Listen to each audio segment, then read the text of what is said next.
The American presidency projects an aura of absolute power.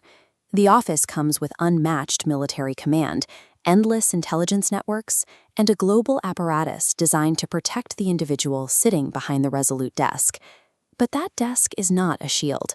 All the geopolitical leverage in the world cannot stop a genuinely catastrophic day from ripping a president's life apart. Take the winter of 1853.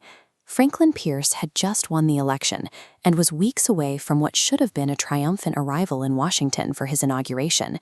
Instead, his family was caught in a horrific train derailment.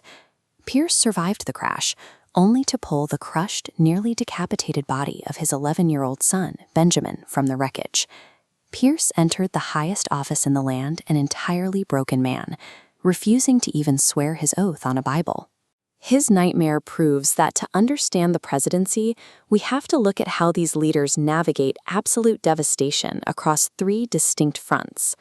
The first front is the inescapable fragility of the human body and family. Calvin Coolidge was known for his quiet, stoic demeanor, constantly projecting an image of calm control. That control vanished in July 1924. His 16-year-old son, Calvin Jr., got a simple blister on his toe while playing tennis on the White House courts. In the era before antibiotics, the blister became infected, and the boy died of sepsis. Coolidge later wrote about the agonizing loss, stating clearly, "When he went, the power and the glory of the presidency went with him." This physical vulnerability extends directly to the White House itself. Even the plumbing was lethal. Both William Henry Harrison and Zachary Taylor were killed by illnesses traced back to contaminated drinking water piped right into the executive mansion. Holding the title of Commander-in-Chief grants you authority over millions of troops, but it provides exactly zero immunity to biology, disease, or the crushing weight of personal grief. The second front shifts from biology to self-inflicted political ruin. The Cold War era became a prime testing ground for how heavily a government machine could backfire on its leader. In 1960, a CIA spy plane was shot down over the Soviet Union. The U.S. rapidly claimed it was just a weather plane. Then, Soviet leader Nikita Khrushchev dropped the evidence. The pilot, Francis Gary Powers, was alive and had confessed. Eisenhower was caught completely in a lie on the world stage.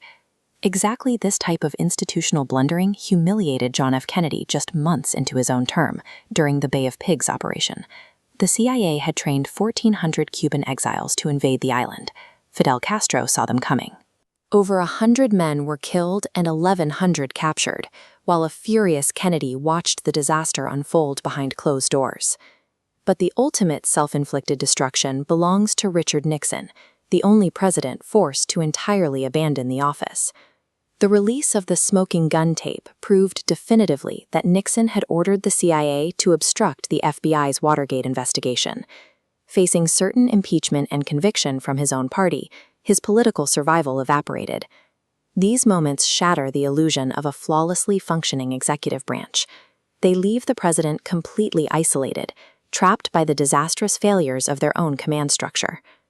The third and most public front of devastation occurs when the president must absorb the collective shock of a nation under attack, watching history unfold from a position of profound helplessness. James Madison lived this in August 1814, becoming the only sitting president driven from Washington by a foreign army, as British troops casually marched in and torched the Capitol.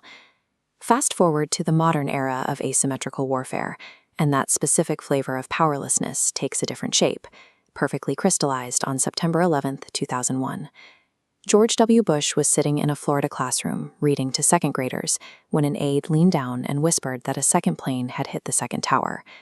In that split second, the commander of the world's largest military could do absolutely nothing. We see this same dynamic during domestic traumas. Barack Obama has repeatedly stated that December 14, 2012, the day 20 children and 6 staff members were murdered at Sandy Hook Elementary, was the single darkest day of his presidency. He later pointed to the immediate aftermath, specifically his inability to pass any meaningful gun reform through Congress, as the most bitter institutional disappointment of his entire time in office. During massive national traumas, the president temporarily ceases to be a policymaker. They are forced into the role of mourner-in-chief, required to publicly absorb and reflect the collective pain of the country. This diagram shows the three primary vectors of ruin: personal grief, institutional collapse, and national trauma. These are the ultimate equalizers that every president must eventually face. History will judge these leaders by the laws they sign, the economies they build, or the wars they win. But their defining reality is how they operate when the system breaks down, and they are forced to withstand absolute devastation. The superficial pageantry of the White House, the motorcades, the salutes, the pristine desks, masks the isolating human reality of the individuals who actually live there. The true measure of a president is rarely found in their moments of absolute power. It is found in how they endure moments of absolute powerlessness.